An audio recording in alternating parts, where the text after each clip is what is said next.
अ, मुझे ये भी याद है कि सर हम लोगों ने प्लान किया हुआ था कि भाई तो आप लोगों के पेपर पास हुए हैं, चलो जी कल चलेंगे जी, जीशान उस्मान के पेपर पास हुए, ये मैं पार्टी दें। अब आमतौर पे इन्हीं लोगों के पेपर ही ज्यादा पास होते थे, हमारे तो थोड़े थोड़े होते थे। तो जनाब आपको कहा कि पार्टी दें, आपने कहा डन हो गया। पार्टी का डिसाइड हो गया कि अगले दिन पार्टी है, हम सारे जाएंगे MM आलम रोड पे, और सारी बात तय हो गई। और उस दिन सर ने टेस्ट रख दिया। तो आप दोनों भाइयों का ख्याल था कि यार आज टेस्ट है, आज हम पढ़ लेते हैं घर जाके, कल टेस्ट है कल चले जाएंगे। मुझे याद है कि उस दिन मुझे बड़ा बुरा लगा था। लेकिन आज मुझे लगता है कि यार आप लोग अपनी पढ़ाई के साथ कितने लॉयल थे अपनी अपने काम के साथ, कि यार इस पे कॉम्प्रोमाइज़ नहीं है। हर चीज़ है बहुत अच्छी है, सब साथ चलते हैं, हम दोस्त हैं। लेकिन यार इसका ये मतलब नहीं है कि दोस्ती की खातिर मैं जिस काम करने के लिए हम इकट्ठे क्लास में बैठते हैं वो काम ही छोड़ दूँ। मुझे लगता है आज के दौर में जो सबसे बड़ा चैलेंज है वो ये है कि हम दोस्त हैं तो पढ़ाई बाद में देखेंगे, पहले दोस्ती कर लेते हैं। लेकिन उस वक्त जब मैं अक्सर क्लास में आप लोगों की ये वो सारी बातें कोट करता हूँ कि यार मतलब आपकी दोस्ती इसलिए भी चूंकि आप क्लास में इकट्ठे थे। तो क्लास में इकट्ठे होने वाला काम, क्लास वाला काम पहले करना है ना। तो आपने ये नहीं कहा कि भाई हम नहीं जाएंगे, आपने कहा आज टेस्ट रख दिया है, आज नहीं जा सकते, आज मैंने जब घर जाके पढ़ना है। चूंकि आप लोगों का असूल एक ही होता था, रोज का काम रोज। अच्छा, उस चक्कर में फिर हम उस दिन नहीं गए।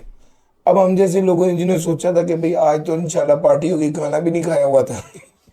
हमें तो बहुत अच्छा नहीं लगा, लेकिन व्हेन आई लुक बैक तो मुझे लगता है कि वो आप लोग अपने काम के साथ बहुत ज़्यादा सिंसियर थे कि यार इस पे कोई कॉम्प्रोमाइज़ नहीं है। बच्चों को क्या एडवाइस करेंगे भाई, वो क्या चीज़ है जो करनी है और जिस पे कॉम्प्रोमाइज़ नहीं करना।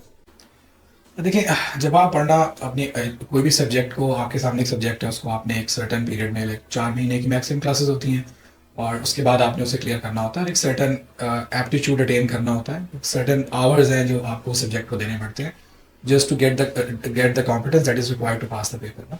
सो अगर अकाउंटिंग है, लेट्स से, सो आप अकाउंटिंग प्रैक्टिस से होती है।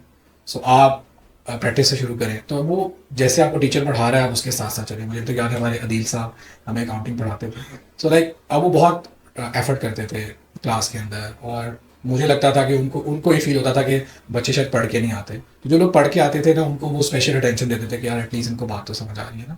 सो लाइक अगर आप टीचर की पेस पे चलेंगे ना, टीचर से आप बहुत सारी सपोर्ट और ले सकते हैं। अगर आपको एक चीज़ समझ नहीं आई तो आप वो उसी वक्त ही पूछ सकते हैं। जब आप सिलेबस आगे चल रहा है, पीछे चीज़ पूछते हैं, तो वो टीचर के लिए भी मुश्किल होती है उस लेवल पे वापस आना, और वो भी एक अपने फ्लो में पढ़ा रहे होते हैं। सो आई थिंक सीए करने के लिए कोई भी आपको, अगर आपने ज़िंदगी में कुछ बनना है, तो आपको जो भी एजुकेशन आप अपने लिए सेलेक्ट करेंगे वो मुश्किल होगी।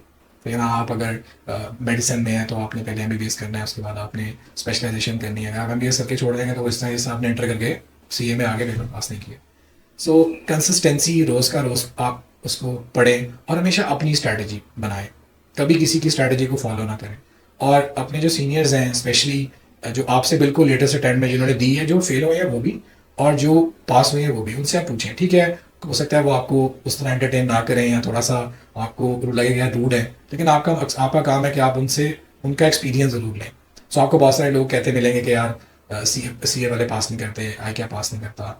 आप उनसे भी ज़रूर पूछें, तो आप आइडेंटिफाई करें और फिर अपनी एक स्ट्रैटेजी बनाएं। जैसे हम सुनते हैं कि यार सुनो सबकी और करो अपनी, तो ये एक स्ट्रैटेजी आप ज़रूर अपने साथ रखें। हर पेपर को पास करने का एक तरीका है, लेकिन जिस तरीके से किसी और ने पास किया, हो सकता है कि वो आप अगर कॉपी पेस्ट करें तो आपको वो स्ट्रैटेजी आपके साथ ना चले।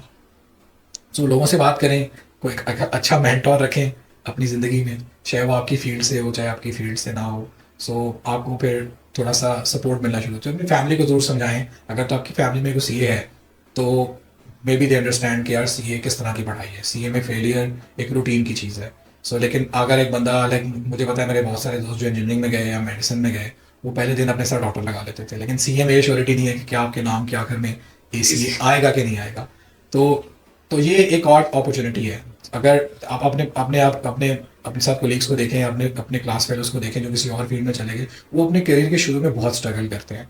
ठीक है, उन्होंने 4 साल बैचलर्स में लगाए, 2 साल मास्टर्स में लगाए, और वो बिल्कुल जब मार्केट में जाते हैं तो इंडस्ट्री उनको मतलब बिल्कुल बेस लेवल जॉब पे लेके आती है। सीए में ऐसा नहीं है। और अगर चले मेडिसिन की बात अगर हम करें या इंजीनियरिंग की बात करें, तो वो बहुत एक नॉर्मल पे से शुरू करते हैं और फिर आहिस्ता आहिस्ता आहिस्ता आहिस्ता जब उनका एक नाम बन जाता है, एक स्टैंडिंग बन जाती है स्पेशली डॉक्टर्स की, तो वो फिर बहुत अर्न करते हैं, लेकिन वो जाके कि मिड 40s में वो लेवल अचीव कर पाते हैं। सीए की ये बात है कि आप राइट फ्रॉम द स्टार्ट आप एक बहुत अच्छी सैलरी ड्रॉ करना शुरू करते हैं, और फिर मे बी इन 45 ईयर्स जब आप 40-45 साल के हों तो वो डॉक्टर आपसे बहुत आगे निकल चुका हो प्राइस में, लेकिन उसने जो वो मार्क खाई है ना, आपने वो शायद नहीं करना, क्योंकि आपकी एजुकेशन आपको पहले से उसके लिए करियर के पासिंग रेशियो इतनी कम है, तो डेफिनेटली आपकी डिमांड बढ़ती है। सो कहने का मकसद ये है कि सीए की जो एजुकेशन है वो डिज़ाइन इस तरह है कि वो आपको इंडस्ट्री के लिए तैयार कर रहे हैं या एक स्पेसिफिक प्रैक्टिस के लिए तैयार कर रहे हैं। सो उसमें आर्टिकल्स हैं, कुछ भी है, तो अगर आप अपना कंपैरिजन करेंगे अपने एक लाइक 18 साल में हम फॉर्म में चले जाते हैं, तो आपके जो 18 साल 19 साल के दोस्त होंगे वो आपसे बहुत फ़र्क होंगे, जो इंजीनियरिंग और मेडिसिन में होंगे। आपको लगेगा यार ये तो थोड़ा सा बचपना है इनके अंदर, बिकॉज हमें बहुत जल्दी मेच्योर होना पड़ता है जब हम आर्टिकल्स में मूव करते हैं, कहीं और जाते हैं। सो बेसिकली सीए की पढ़ाई में जो एक ही चीज़ है ना, वो है मेहनत। सो अगर आप बहुत इंटेलिजेंट हैं तभी भी आपने मेहनत करनी है, अगर आप उस तरह एकेडमिकली गिफ्टेड नहीं है तो फिर भी आपने उससे ज़्यादा मेहनत करनी है,